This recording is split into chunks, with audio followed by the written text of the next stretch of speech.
The bar was set very high for the Atlanta Hawks heading into 2022, as they were coming off a magical playoff run in which they made it all the way to the Eastern Conference Finals.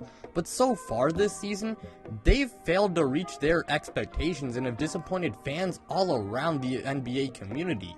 But why exactly is that the case? Well, that's what we're going to be talking about in today's video. But before we get started, hit that like button if you enjoyed, as it really does help out the channel. And also, if you guys are new, make sure to subscribe if you guys enjoy this type of content, so you don't miss out on new videos like this. Plus, I'm trying to hit 1,000 subscribers, and once I hit my goal, I'm finally going to do a face reveal. But with that being said, let's go ahead and let's get this video started.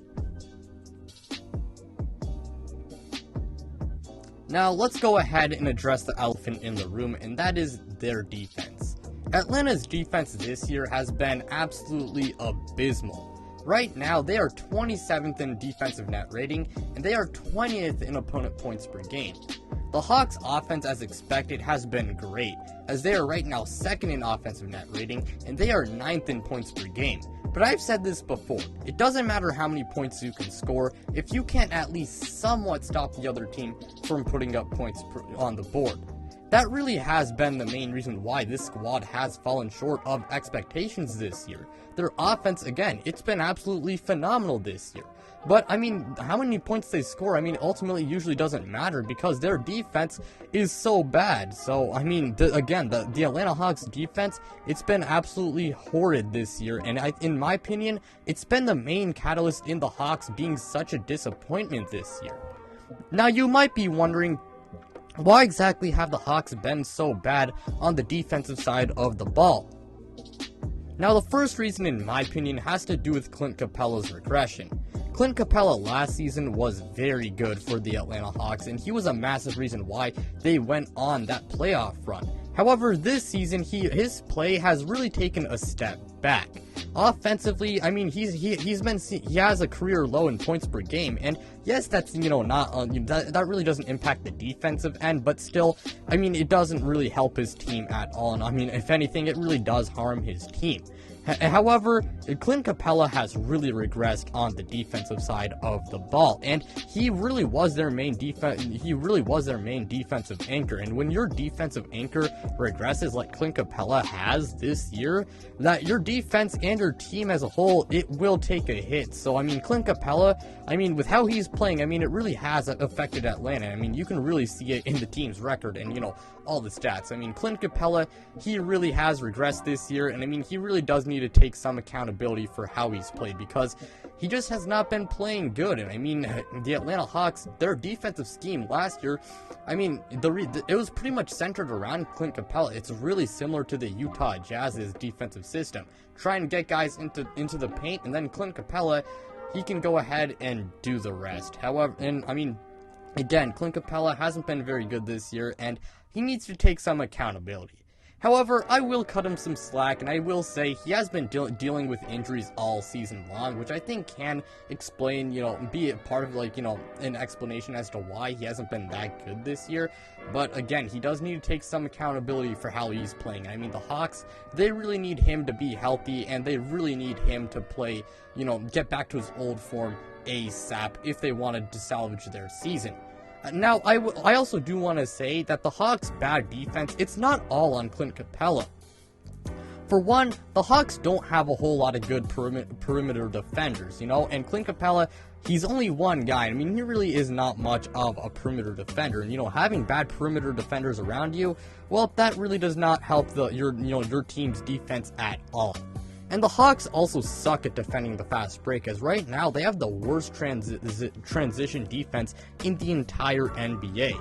Plus, DeAndre Hunter, one of their few good perimeter defenders, he has missed some games this year, and that really does not help them out at all. And I also do want to say, Trae Young, I need to preface this by saying he is one of the best players in the NBA, and obviously the Hawks should not, they should not trade him, because He's easily their best player, and I mean, it's pretty obvious as to why they should not trade him, but he is a defensive liability, and like it or not, he does, I mean, that really does affect them, but yeah, man, I did want to add that, but the Hawks defense, it really just has not been very good this year. I mean, the thing is, last season, I mean, it really wasn't amazing last season, but this year, it's been even worse, so, I mean, the Hawks defense, point is, it absolutely sucks, and if the Hawks want to salvage their season, their defense, it must improve ASAP. Now, that being said, I also, as much as, as bad as the Hawks defense has been this year, I think there are a few other issues, outside of the defense. For one, Nate McMillan, I can't lie, there have been times when he really has not been that good of a coach, and because of that, a lot of Atlanta fans have, called for Nate to get fired. Now, I mean, I don't know what his future with the team is. He could get fired. I mean, I really don't know, but Nate McMillan hasn't been that good this year when previously the guy was really good in the playoffs, and I mean, he was actually my prediction to win Coach of the Year, but thus far, I mean, that really has not been very true. Another issue I do want to talk about is the stagnation and, I mean, even regression of some of the other key players on this team. And let's start off with John Collins. John Collins, I mean, I can't lie. I mean, obviously, he is a very good basketball player. There's a reason why he made it to the NBA, and he is a good NBA player. However, that being said, I have been kind of disappointed with him over these past few seasons because over these past few seasons, I've predicted him to break out, and I'm really waiting for him to take that leap into All-Star status. I've been waiting for that for the past few seasons, but it really hasn't happened yet. And I mean, I'm wondering, has he hit his ceiling? Like, I really want to see John Collins, take that leap into All-Star status because, I mean, if he took that leap, obviously, it would help Atlanta a lot. I mean, and it would give Trae Young, like, a legit second option. And honestly, if he can't take that leap, his future with the Hawks, I mean, it could be in question. I mean, it really could be questioned, John Collins, again, he's very good, but I really want to see him take that, step into All-Star status. Hopefully it does happen, and I really do hope it does happen, because I like his game a lot. I really just want to see him take that next step. However, that being said, he's not the only, key contributor on this team who stagnated or regressed. There's several other guys, I just really wanted to talk about John Collins because, again, I can't lie, I've been a little bit disappointed with him because I've been waiting for, a couple of seasons for him to take that next leap, but it really just hasn't happened. I also do want to point out that the Hawks, even though their offense is absolutely phenomenal, well, their ball movement really has not been very good this year. Right now, they are second last in passes made a game, so, I mean, that really makes their offense less fluid, and in a way, Trae Young, he does kind of carry their offense because the Hawks lack a secondary ball handler, and the Hawks, I mean, if they really want to make their offense even better, getting a secondary ball handler and John Collins finally taking that next step as a player, I mean, that really would, help them out a lot.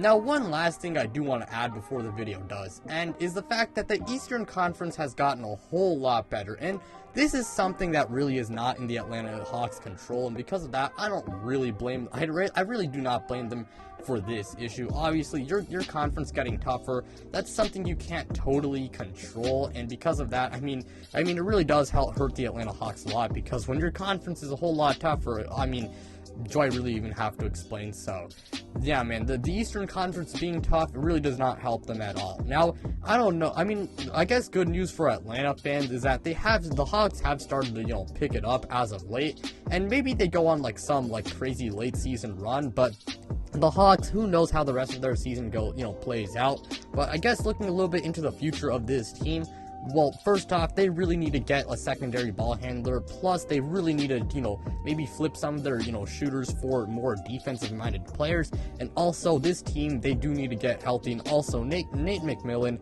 I mean, he does need to be, like, a good coach, plus, in 2022 to 2023, in that season, I want to see John Collins, please, just take that next step into All-Star status, but basically all I gotta say for today's video. Thank you guys so much for watching. It really means a lot to me. Again, like, subscribe, do all of that stuff.